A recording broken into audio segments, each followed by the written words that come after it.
Magandang araw mga bata! Ako si Chevy. Welcome sa panibagong video sa segment na #ForMaChevyKnows. Ngayong araw, ang ating pag-uusapan ay ano ang pinagkaiba ng Gaviscon at Gaviscon Double Action. Atin ding sasagutin sa video na ito ang mga sumusunod. Una, ano ang benepisyo ng Gaviscon at Gaviscon Double Action sa katawan? Pangalawa, pwede ba sa buntis at nagpapadede ang Gaviscon at Gaviscon Double Action? At pangatlo, paano ang tamang pag-inom ng Gaviscon at Gaviscon Double Action? Kung ikaw ay interesadong malaman ang kasagutan sa mga tanong na ito, pakihambalos ang subscribe button at pakiting ang notification bell para lagi kang updated sa aking mga bagong uploads. Handa ka na ba? Let's do this!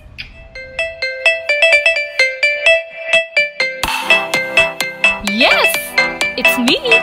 Simply Chevy! Ikaw ba'y nakakaranas ng pangangasim ng sikmura, pananakit ng tiyan, bloating, pagdighay at pagduduwal?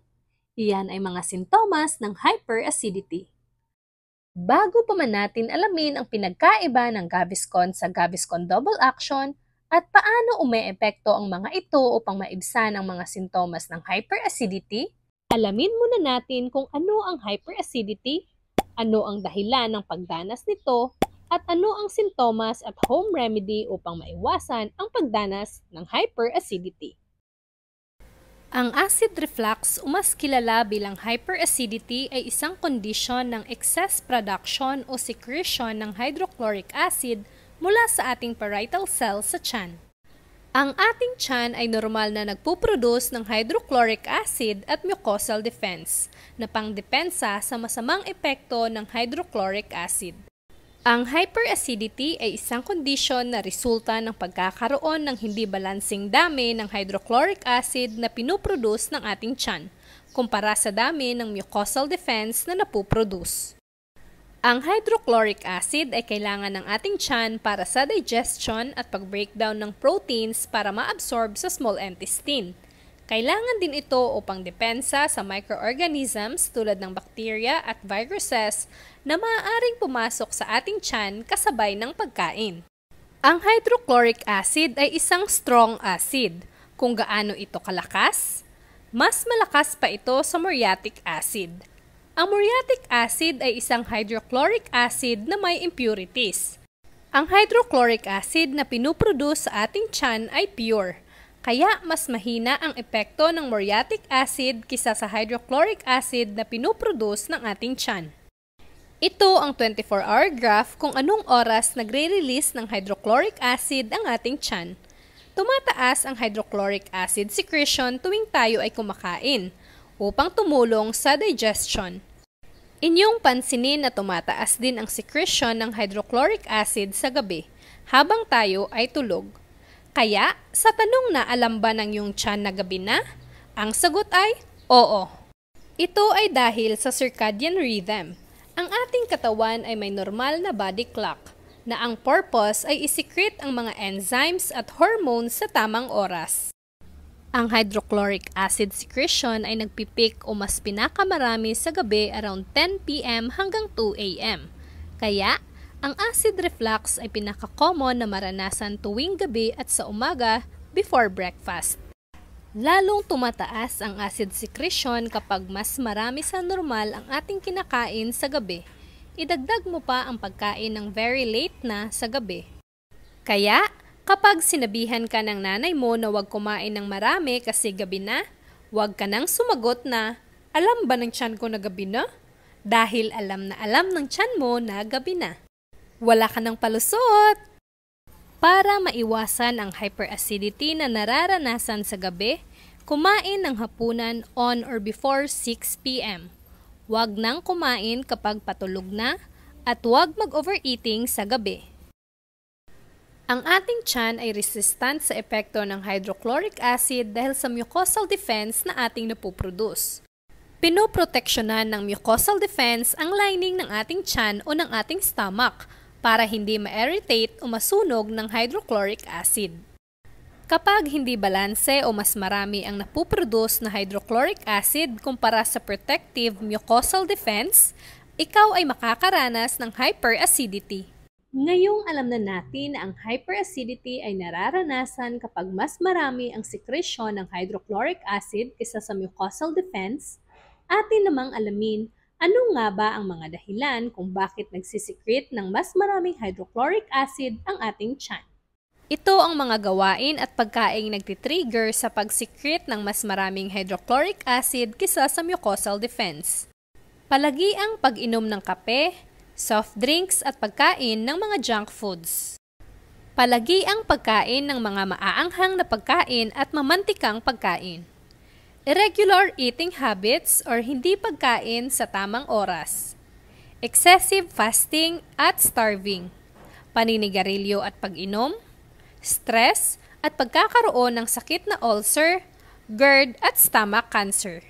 Ito naman ang mga sintomas ng hyperacidity depende kung gaano ito kalala. Pagsusuka at pagkahilo. Kung mas malala ang hyperacidity, maaaring makadanas ng pag-expel ng dugo dulot ng maaaring sugat sa tiyan. Kabag at palagi ang pagdighay, hindi pagkatunaw ng pagkain o dyspepsia, constipation, pagkawala ng ganang kumain, walang tigil na pananakit ng sikmura, pagka-irritable at feeling ng restlessness.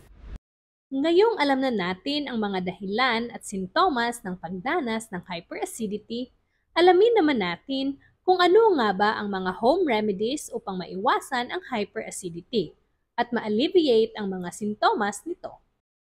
Ito ang mga home remedies upang maiwasan ang pagkakaroon ng hyperacidity at GERD at ma-alleviate ang mga sintomas nito. Pagtigil ng paninigarilyo at paglimit sa pag-inom ng alak. Iwasan ang mga pagkaing nagtitrigger ng hyperacidity tulad ng mga spicy foods at mamantikang pagkain. Iwasan din ang sobrang pag-inom ng kape at soft drinks. Iwasan din ang sobrang pagkain ng junk foods. Kapag katatapos ng kumain at may balak mag-exercise, intayin muna ang 1 oras bago mag-umpisang mag-exercise.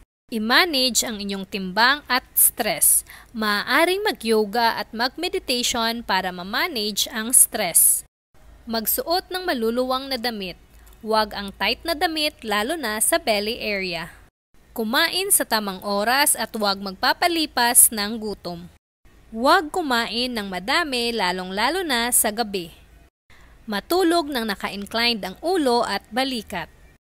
At kapag nagawa mo na ang lahat at hindi pa din bumababa ang sintomas ng hyperacidity at GERD, maaari kang uminom ng antacid medication. Ang bidang mga antacid sa video na ito ay ang Gaviscon at Gaviscon Double Action.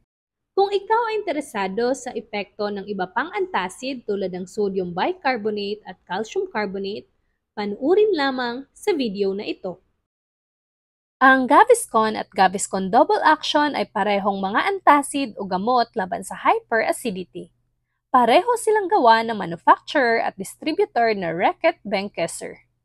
Pareho din itong over-the-counter na antacid laban sa hyperacidity, meaning pareho itong mabibili kahit walang reseta. Ang Gaviscon at Gaviscon Double Action ay parehong safe inumin ng mga babaeng buntis at mga nanay na nagpapadede.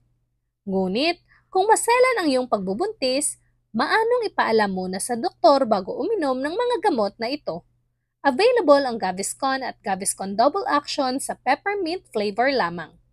Ang mga ito ay available sa iba't ibang leading drugstore nationwide.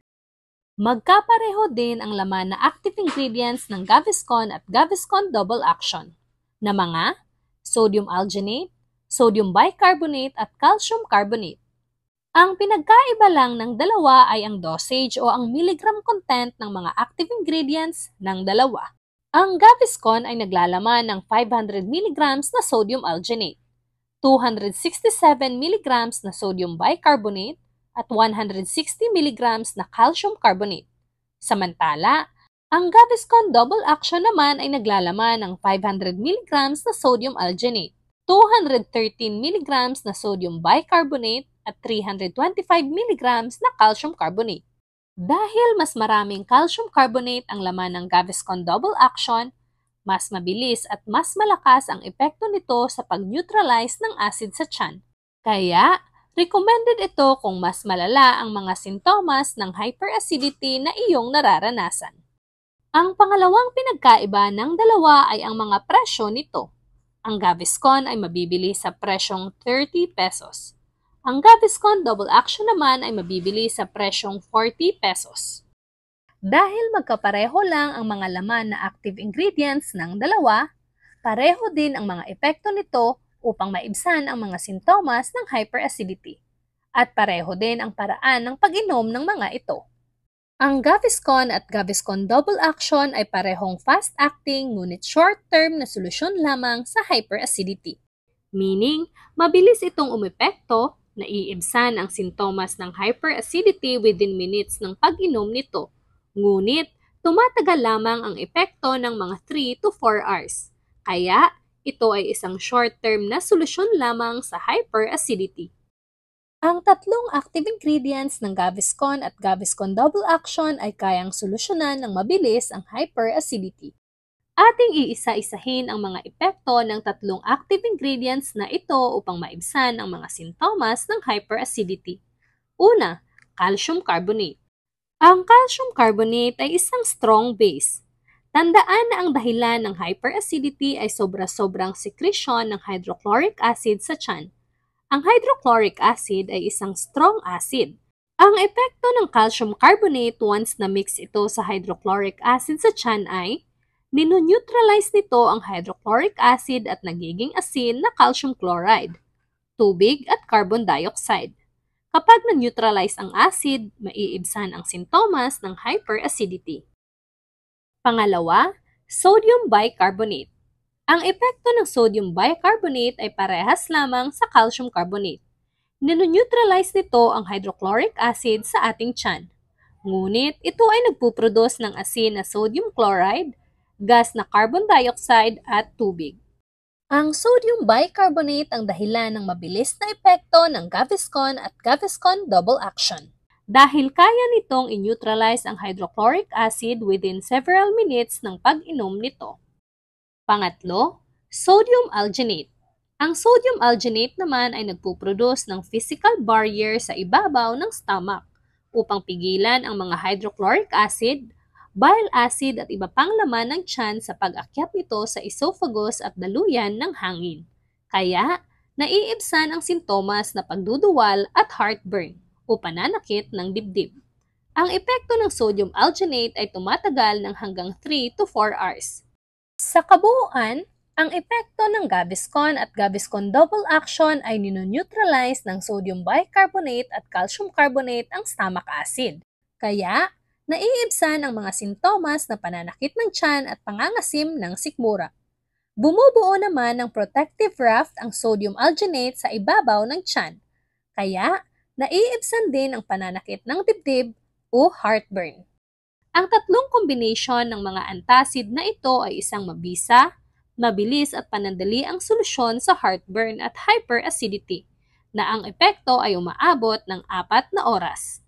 Dahil ang calcium carbonate at sodium bicarbonate ay nagpuproduce ng byproduct na carbon dioxide na isang gas, mararanasan ang kabag o bloating bilang side effect ng Gaviscon. Mararanasan din ang either diarrhea o constipation bilang side effect ng Gaviscon. Tandaan na ang ating katawan ay normal na nagpuproduce ng hydrochloric acid tuwing pagkatapos kumain at sa gabi. Kaya, ang Gaviscon at Gaviscon Double Action ay pwedeng inumin ng 4 na beses sa isang araw, tuwing pagkatapos kumain sa agahan, tanghalian at hapunan. Pwede ding uminom ng isa pang sachet bago matulog upang maiwasan ang heartburn sa gabi.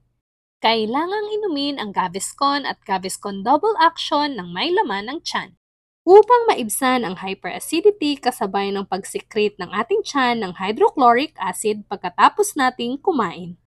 Ang Gaviscon at Gaviscon Double Action ay pwedeng inumin ng mga adult at mga batang 12 years old and above. Ang mga batang 12 years old and below ay hindi pwedeng uminom ng Gaviscon at Gaviscon Double Action kung hindi nireseta o walang pahintulot ng doktor. Uminom ng 1 hanggang 2 sachet ng Gaviscon o Gaviscon Double Action pagkatapos kumain at bago matulog kung ito ay kailangan. Tandaan na huwag ipagsabay ang pag-inom ng 2 gamot na ito. Meaning, kung umiinom na ng Gaviscon ay hindi na kailangang uminom ng Gaviscon Double Action and vice versa. Kung naibsan na ang mga sintomas ng hyperacidity ay pwede na ding itigil ang pag-inom ng Gaviscon at Gaviscon Double Action.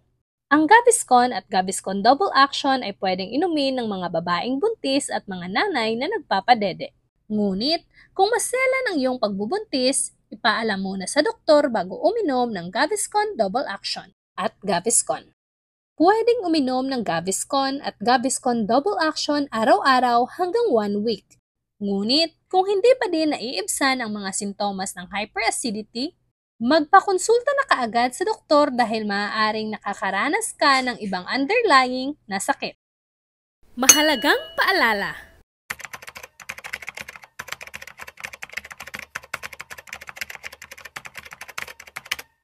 Sana'y kayo'y may natutunan sa ibinahagi kong kaunting kaalaman, mga bata. Hanggang sa susunod nating pagkikita, paalam! Magandang araw, mga bata! Maraming salamat sa inyong pagtangkilik at panonood sa aking mga video. Kung ikaw ay nasiyahan, huwag kalimutang i-subscribe at i-click ang notification bell para lagi kang updated sa aking mga video. Hanggang sa susunod nating pagkikita, paalam!